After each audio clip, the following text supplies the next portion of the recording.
વિદ્યાર્થી મિત્રો, good morning, જય મામાદેવ। તન્ના એજ્યુકેશન કેમ્પસ દ્વારા આપણે જે ઓનલાઈન વિડિયો ટીચિંગની પ્રક્રિયા શરૂ છે તેમાં વિષય વિજ્ઞાન। આ વિષય વિજ્ઞાન છે એમાં હું તમારા બધા જ વિદ્યાર્થી મિત્રોનું સ્વાગત કરું છું। હવે વિદ્યાર્થી મિત્રો, આપણે જે વિષય વિજ્ઞાન છે, વિજ્ઞાનમાં આપણે પાઠ 14 સુધી પૂર્ણ કરેલું। સેમ 2 માં પાઠ 9, 10, 11, 12, 13 અને 14 પાઠ આપણે પૂર્ણ કરેલા છે।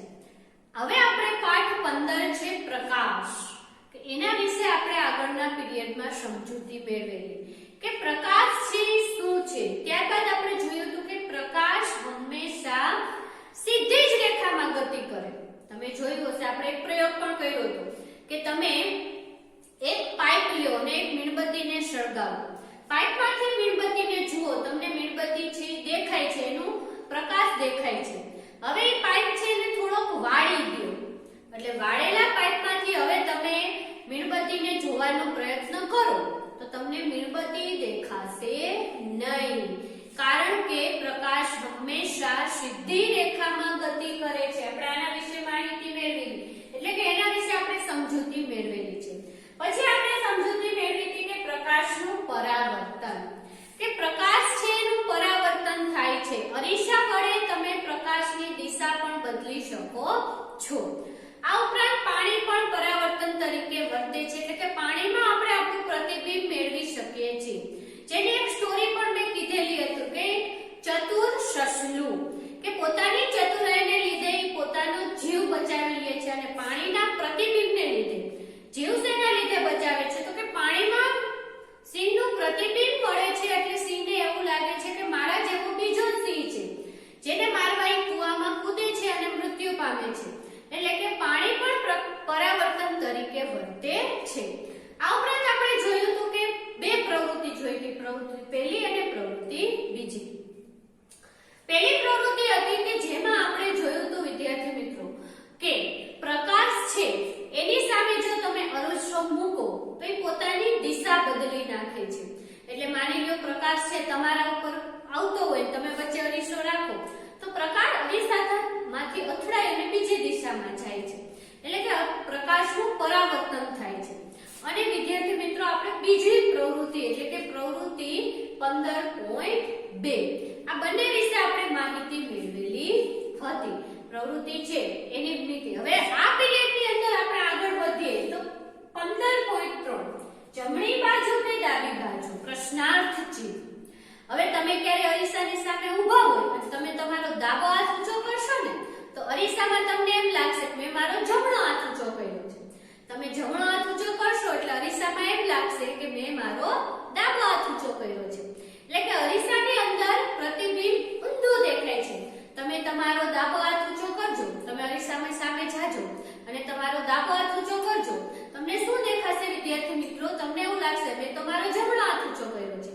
તમે ડાબા હાથ વડે તમારો ડાબો કાન પકડજો તો અરીસામાં તમને જમણો કાન દેખાશે। તો આ શું છે કે જમણી બાજુ છે કે ડાબી બાજુ એવો પ્રશ્નાર્થ ચિહ્ન કરે છે, એટલે કે અરીસાની સામે ઊભા રહી અને તમે જુઓ કે આમાં તમારું પ્રતિબિંબ છે એ તમને કેવું જોવા મળે છે। તો આપણે જોઈએ, તમે જ્યારે તમારા પોતાના પ્રતિબિંબને અરીસામાં જુઓ છો ત્યારે અસલ તમારા જેવું જ દેખાય છે, ખરું ને? એ તો આપણને દેખાય વિદ્યાર્થી મિત્રો। એવો પ્રશ્ન કર્યો કે તમે તમારો ફેસ અરીસામાં જુઓ એટલે એમાં તમે તમારો જ ફેસ જોઈ શકો છો, તો એ તો આપણું જ જોઈ શકીએ।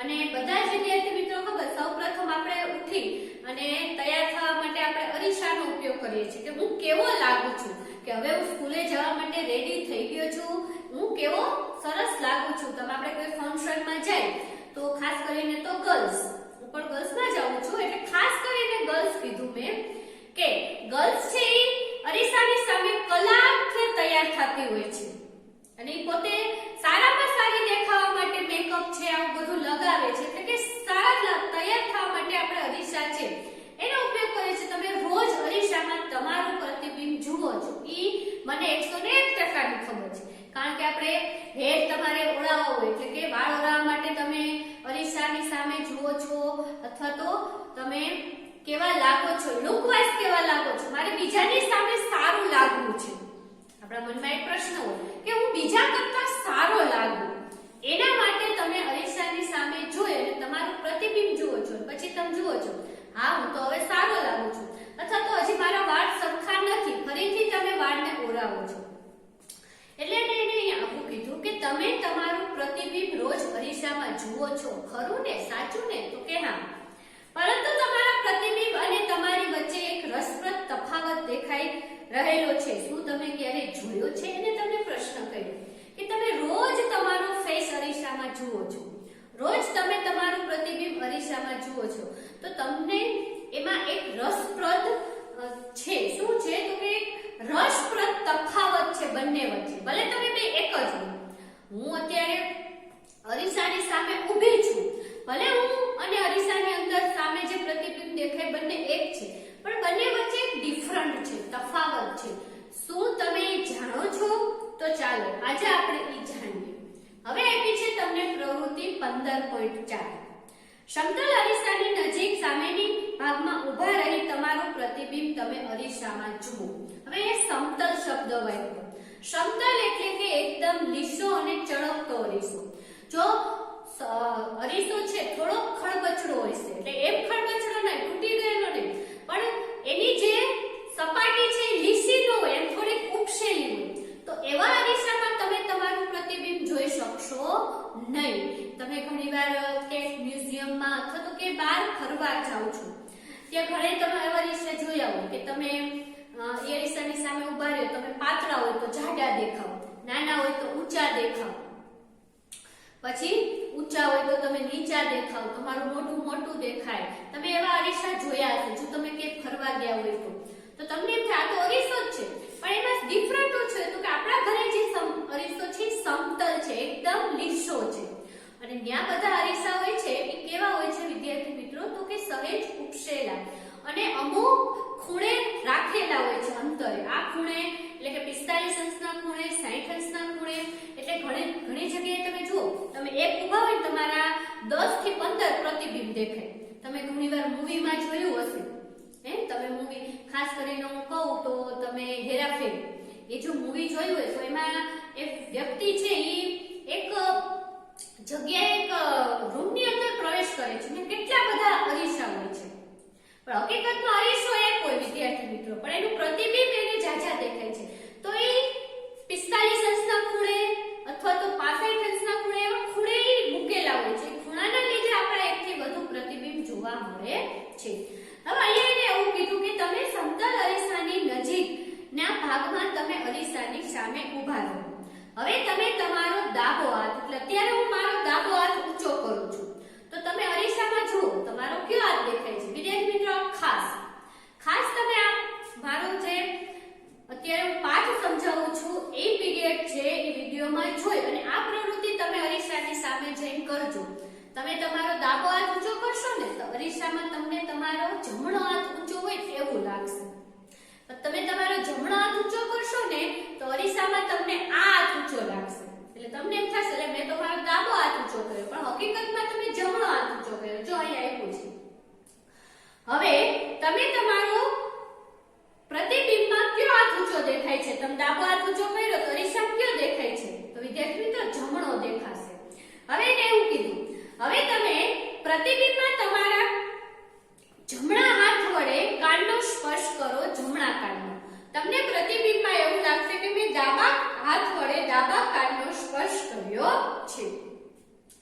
કાળજીપૂર્વક નિરીક્ષણ કરશો. હા, તમને જણાશે કે સમતલ અરીસાના પ્રતિબિંબના કિસ્સામાં તમારા શરીરનો જમણો ભાગ એ પ્રતિબિંબનો ડાબો ભાગ બની જાય છે. હવે એમ કહે છે કે તમે ઊભા હોય છો ત્યારે તમારો જમણો ભાગ છે, એટલે કે આ જમણો હાથ, મારો અત્યારે જમણો હાથ ઊભો છે, મારો જમણો હાથ છે અરીસામાં ડાબો બની જાય અને મારો ડાબો હાથ છે એ અરીસામાં જમણો બની જાય છે. આ સમતલ અરીસામાં આપણે જોઈએ તો આ એક તફાવત છે, એક ડિફરન્ટ છે. મને લાગે છે અત્યાર સુધી તમને આ ડિફરન્ટની ખબર નથી, પણ આ પાઠ મેં સમજાવ્યો ત્યારબાદ તમને હવે ખબર પડી ગઈ હશે. તો ખાસ વિદ્યાર્થી મિત્રો આ પ્રયોગ તો એવો છે તમે ઘરે કરી શકો છો. તમે અરીસાની સામે તમારો ડાબો હાથ ઊંચો કરજો, તમને જોજો અરીસામાં જમણો દેખાશે. જમણો ઊંચો કરશો તો ડાબો દેખાશે. તો એ એવું કહેવા માંગે છે કે સમતલ અરીસામાં હંમેશા શું હોય છે? તો કે ડાબો ભાગ છે એ જમણો દેખાડે અને જમણો ભાગ છે એ ડાબો. હવે જોઈએ તો ડાબા ભાગ બની જાય તે રીતે તમારો ડાબો ભાગ તે અરીસાના પ્રતિબિંબનો જમણો ભાગ છે. અહીં ખાસ નોંધો કે માત્ર બાજુઓ ઉલટાય છે, પ્રતિબિંબ ઊંધું દેખાતું નથી. ખાસ વિદ્યાર્થી મિત્રો અહીંયા આપણે એ ખાસ ધ્યાન રાખવાનું છે કે તમે ઊંધા નથી દેખાતા, ઓન્લી ફોર આપણી બાજુ ફરે છે. આપણું પ્રતિબિંબ તો સીધું જ દેખાય છે, તમે સીધા ઊભા છો, સામે જ સીધા ઊભા છે, ઊંધા નથી દેખાતા. પણ અહીંયા શું છે તો કે આપણી બાજુઓ, જમણીની ડાબી, ડાબીની જમણી, ખાલી બાજુઓ ફરે છે. પ્રતિબિંબ તો સીધું અને સીધું જ રહે છે. હવે કાગળના ટુકડા ઉપર તમારું નામ લખો અને અરીસાની સામે ધરો. નામ અરીસામાં કેવું દેખાય છે? હવે આ એક પણ ખાસ કરજો, તમે મોટા અક્ષરે તમારું નામ લખો, પછી અરીસાની સામે રાખો. તમને આ વાતની તો ખબર હશે કે અરીસામાં હંમેશા શબ્દ ઊંધા થઈ જાય છે. કેવા થઈ જાય છે? ઊંધા. હવે એબીસીડી આખી એબીસીડી AFG HI હું તમને એક પ્રવૃત્તિ આપું છું, વિદ્યાર્થી મિત્રો ખાસ કરજો. આ પ્રવૃત્તિ તમારે ખાસ કરવાની છે અને તમે કરજો કે તમે આખી એબીસીડી લખો મોટા અક્ષરે એબીસીડી. ઈ એબીસીડી લખ્યા બાદ ઈ કાગળને તમે આવી રીતે અરીસાની સામે રાખો. પછી તમારે એક એક અક્ષર જોવાનું. એ કેવો દેખાય છે? સીધો દેખાય છે કે ઊંધો? બી કેવો દેખાય છે? સીધો દેખાય છે કે ઊંધો? જે શબ્દ એવો ને એવો દેખાય ને ઈ એક કાગળમાં લખી લેજો. પછી જ્યારે સ્કૂલ ખુલે ત્યારે તમારે મને બતાવવાનું છે કે કયો અક્ષર એવો ને એવો દેખાય, કયો અક્ષર એવો ને એવો દેખાય. તો વિદ્યાર્થી મિત્રો તમે આઈ જોવો છો, આઈ છે ને ઈ અરીસામાં એ ને દેખાશે, ઓ છે ઈ એવો ને એવો દેખાશે, યુ વી આવા અમુક શબ્દ છે એબીસીડી ના, અમુક જ બધાય નહીં, અમુક શબ્દ એવા ને એવા તમને દેખાશે, જ્યારે બીજા અક્ષર છે ઈ ઊંધા દેખાશે. સમજાય છે ને વિદ્યાર્થી મિત્રો? તો આ એક તમને પ્રવૃત્તિ હું આપું છું, જ્યારે સ્કૂલ ખુલશે ત્યારે હું તમને પૂછીશ કે કયા અક્ષર એવા ને એવા દેખાય છે. આ ઉપરાંત તમે તમારું નામ લખો અને એને પણ અરીસાની સામે રાખો. તમારું નામમાં કયા અક્ષર ઊંધા આવે છે ને કયા સીધા આવે છે. બુજોએ રસ્તા પર જતી એમ્બ્યુલન્સને જોઈ અને નવાઈ લાગી. એમ્બ્યુલન્સ ઉપર એમ્બ્યુલન્સ ઊંધું લખેલું હોય છે. ચાલો વિદ્યાર્થી મિત્રો તમને ક્યારે પ્રશ્ન થયો એમ્બ્યુલન્સમાં એમ્બ્યુલન્સ ઊંધું કેમ લખ્યું હોય? તમે જોજો ઘણીવાર. અહીંયા પણ તમને એક આપી છે પ્રવૃત્તિ આકૃતિ 15.9 માં એમ્બ્યુલન્સ બતાવી છે, એના ઉપર સ્પેલિંગ ઊંધો લખ્યો છે. શા માટે ઊંધો લખે છે? તો વિદ્યાર્થી મિત્રો એની પાછળનું એક રીઝન છે કે એમ્બ્યુલન્સ જ્યારે પાછળથી આવે છે, અત્યારે માની લો હું અત્યારે બાઇકમાં જાઉં છું, એક્ટિવામાં જાઉં છું, મારી પાછળથી એમ્બ્યુલન્સ આવે છે અને હું અરીસામાં જોઉં તો એમ્બ્યુલન્સ મને સીધું લખેલું દેખાશે, કારણ કે ઓલરેડી એમ્બ્યુલન્સ ઊંધું લખેલું છે. એટલે મિરરમાં એટલે કે અરીસામાં મને કેવું દેખાશે? સીધું લખેલું. અને હું જોઈ શકું કે પાછળથી એમ્બ્યુલન્સ આવે છે અને આપણે એક સમાજ સેવક તરીકે આપણે એમ્બ્યુલન્સને રસ્તો આપીએ છીએ, કારણ કે એમ્બ્યુલન્સની અંદર અત્યારે દર્દી હોય છે કે જેને સ્પીડમાં હોસ્પિટલે પહોંચવાનું હોય છે. એટલે આપણે એક સારા નાગરિક તરીકે એમ્બ્યુલન્સને જગ્યા આપવી પડે. એટલે આ એનું એક પાછળનું રીઝન છે કે એમ્બ્યુલન્સ શા માટે એમ્બ્યુલન્સ ઉપર ઊંધું લખાય છે, કે આગળ વ્યક્તિ જાતી હોય એને ખબર પડે કે પાછળ એમ્બ્યુલન્સ આવે છે. અરીસામાં દેખાય એમ્બ્યુલન્સ એટલે એમ્બ્યુલન્સ ઉપર તો ઊંધું લખ્યું છે, પણ અરીસામાં કેવું દેખાય? સીધું દેખાય. તમે આ એક પ્રયોગ પણ કરજો, તમારું નામ ઊંધું લખજો, અરીસામાં તમને સીધું દેખાશે. તો આવા ઘણા પ્રયોગ છે અરીસાના, તમે વિદ્યાર્થી મિત્રો ખાસ કરજો. પછી હું તમે સ્કૂલે આવશો ત્યારે આના પ્રશ્ન પૂછીશ. હવે તમને સમજાઈ ગયું કે આકૃતિ 15.9 માં એમ્બ્યુલન્સની આગળના ભાગમાં એમ્બ્યુલન્સ શબ્દ શા માટે ઊંધો લખ્યો છે. એમ્બ્યુલન્સના આગળના ભાગમાં ગતિ કરતા વાહનના ડ્રાઈવરોને પાછળથી એમ્બ્યુલન્સ આવે છે, એટલે કે એના રિયર મિરરમાં જુએ કે પાછળથી શું આવે છે, કે એમ્બ્યુલન્સ આવે છે અને રસ્તો કરી આપે, એટલા માટે એમ્બ્યુલન્સ ઉપર એમ્બ્યુલન્સ ઊંધું લખેલું હોય છે. અને આપણા સૌની ફરજ છે, જો એને બુકમાં પણ લખ્યું છે વિદ્યાર્થી મિત્રો, કે આપણે બધા સારા નાગરિક છીએ અને આપણા બધાની ફરજ છે કે આપણે એમ્બ્યુલન્સને રસ્તો કરી આપીએ. તમે કદાચ એ વાતની નોંધ કરી હશે, કાર અથવા સ્કૂટરના સાઇડ મિરરમાં બધી જ વસ્તુઓ તેના પરિબળ કરતા નાની દેખાય છે. તમે ક્યારે આ વાતની નવાઈ લાગી ખરી? હવે એમ કે છે સાઈડ ગ્લાસ, હેડ ગ્લાસ એટલે કે આગળની લાઈટ અને આ સાઈડ ગ્લાસ એટલે કે સાઈડના કાચમાં તમને બધી વસ્તુ નાની દેખાય છે, પાછળથી આવતી હોય કેવી દેખાય છે? નાની. શા માટે આવું દેખાય છે? એના માટે હવે આપણે જોઈએ પ્રવૃત્તિ 15.4 ગોલીય અરીસાની રમત. પહેલી અને બુઝો બંને તેમનું જમવાનું આવે તેની રાહ જોતા હતા. બુઝોએ સ્ટીલની પ્લેટ છે એ હાથમાં લીધી અને પ્રતિબિંબ જોયું તો પ્લેટમાં સમતલ અરીસા વડે વર્તે છે. મારું પ્રતિબિંબ સીધું અને મારા જેટલા જ દેખાય છે. પહેલીએ તેનું પ્રતિબિંબ સ્ટીલની ચમચીના પાછળના ભાગમાં જોયું અને બુઝોને કહ્યું, બુઝો જો તો મારું પ્રતિબિંબ સીધું તો છે પરંતુ ખૂબ નાનું દેખાય છે. આ સ્ટીલની ચમચી પણ કોઈ પ્રકાશના પરિવર્તન તરીકે વર્તે છે. હવે બુઝો અને પહેલી બંને જમવા બેઠા હોય છે. જમવાનું આવવાની વાર હોય છે તો બંને છે ને શું કરે છે? ચમચી છે, ચમચીની અંદર પોતાનું પ્રતિબિંબ જુએ છે. તો બુઝો પહેલા ચમચીના અંદરના ભાગમાં પોતાનું પ્રતિબિંબ જુએ છે. તો બુઝો એમ કહે છે કે પહેલી મને તમારું પ્રતિબિંબ મારા જેવું જ દેખાય છે. અને હવે પહેલી શું કરે છે? તો ચમચીને ઊંધી કરે છે અને એમાં જુએ છે. તો એમાં એને પોતાનું પ્રતિબિંબ છે થોડું કેવું દેખાય છે? નાનું દેખાય છે. એના માટે પ્રવૃત્તિ આપી છે પ્રવૃત્તિ 15.5. સ્ટેનલેસ સ્ટીલની ચમચી લો, તેના પાછળના બહારનો ભાગ તમારા તરફ ધરો. તમને કેવો પ્રતિબિંબ? તમને આ પ્રયોગ કરવાનું કીધું. તમે સૌપ્રથમ એક સ્પૂન લેજો, સ્પૂનને સીધી રાખી પ્રતિબિંબ જુઓ ને ઊંધી રાખી પ્રતિબિંબ જુઓ. કેવું પ્રતિબિંબ મળે છે? કેટલા પ્રશ્ન આપ્યા છે જુઓ. તમને તેમાં પ્રતિબિંબ દેખાય છે? પ્રતિબિંબ કેવું દેખાય છે? પ્રતિબિંબ કરતા થોડું જુદું છે કે નહીં? શું પ્રતિબિંબ સીધું છે? શું પ્રતિબિંબ નાનું છે? કદમાં મોટું છે? આ બધા પ્રશ્નોના જવાબ છે તમારે સ્પૂનમાં તમારો ફેસ જોઈને આપવાના છે. હવે ચમચીના અંદરના ખાડાવાળા ભાગમાં તમારું પ્રતિબિંબ જુઓ. આ વખતે તમારું પ્રતિબિંબ સીધું પરંતુ પરિણામ જેવું જ હશે. જો તમે ચમચીને તમારા ચહેરાથી આમ દૂર લઈ જાઓ તો તમને તમારું પ્રતિબિંબ ઉલટાય એવું લાગે છે. હવે ચહેરાને બદલે પેન કે પેન્સિલનો પણ તમે અહીંયા ઉપયોગ કરી શકો છો. ચમચીની વળાંકવાળી ચળકતી સપાટી અરીસા સામે વર્તે છે. વળાંકવાળા અરીસાનું સૌથી સામાન્ય ઉદાહરણ ગોલીય અરીસો છે. આપણે એમાં વાત કરી ગોલીય અરીસો. તો કે ચમચી એક ગોળ છે એટલે ગોલીય અરીસા તરીકે વર્તે છે. અહીંયા તમારે શું કરવાનું છે? તો કે સ્પૂનમાં સૌપ્રથમ તમારે સ્પૂન સીધી હોય ત્યારે તમારો ફેસ જોવાનો અને સ્પૂનને ઊંધી કરી અને તમે તમારો ફેસ છે એ જોવાનો છે. અને એમાં તમને શું દેખાય છે એ કહેવાનું છે. ગોલીય અરીસાની અંતર્ગોળ સપાટી પરાવર્તન હોય તો તેને અંતર્ગોળ અરીસો અને ગોલીય આકારમાં હોય તો બહિર્ગોળ અરીસો. અંતર્ગોળ અરીસો અને બહિર્ગોળ મોસ્ટ આઈએમપી છે કે જેની અંદરની સપાટી ચળકતી હોય અંતર્ગોળ, જેની બહારની સપાટી ચળકતી હોય બહિર્ગોળ. સાવ ઈઝી છે. અંદરની ચળકતી હોય અંતર્ગોળ, બહારની ચળકતી હોય બહિર્ગોળ છે એ અરીસો કહેવાય છે. આ બંનેની ડેફિનેશન છે અંતર્ગોળ અરીસો અને બહિર્ગોળ અરીસો. અંતર્ગોળ અરીસો એટલે કે જેની અંદરની સપાટી ચળકતી હોય તેને અંતર્ગોળ અરીસો કહેવાય અને જેની બહારની સપાટી ચળકતી હોય અને અરીસા તરીકે વર્તે એને બહિર્ગોળ અરીસો કહે છે. ચમચીની અંદરની અંતર્ગોળ અરીસા તરીકે વર્તે છે જ્યારે તેની બહારની સપાટી બહિર્ગોળ તરીકે વર્તે છે. આપણે જાણીએ છીએ સમતલ અરીસા વડે મળતું પ્રતિબિંબ પડદા પર ઝીલી શકાતું નથી. શું આ વાત અંતર્ગોળ અરીસા વડે મળતા પ્રતિબિંબ માટે પણ સાચું છે?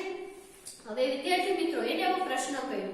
અહીંયા બે અરીસા આવ્યા ખાસ અંતર્ગોળ અરીસો, બહિર્ગોળ અરીસો. હજી એક વાર અંતર્ગોળ અરીસો એટલે કે જેનું પ્રતિબિંબ એટલે કે ચમચીની અંદરનું પ્રતિબિંબ ચળકતું હોય એને અંતર્ગોળ, બહારનું પ્રતિબિંબ ચળકતું હોય એને બહિર્ગોળ.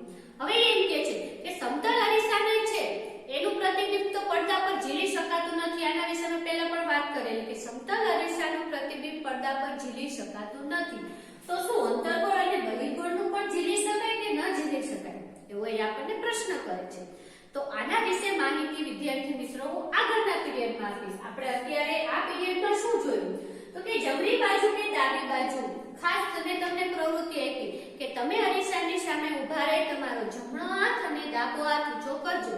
તમને અરીસામાં તમારો કયો હાથ ઊંચો છે અને કયો હાથ નીચો છે એ તમારે બુકમાં લખી અને આ ઉપરાંત મેં એબીસીડી કીધું છે. એબીસીડી ના અક્ષર લખી કયા અક્ષર એવા ને એવા દેખાય છે એ તમારે બુકમાં લખવાનું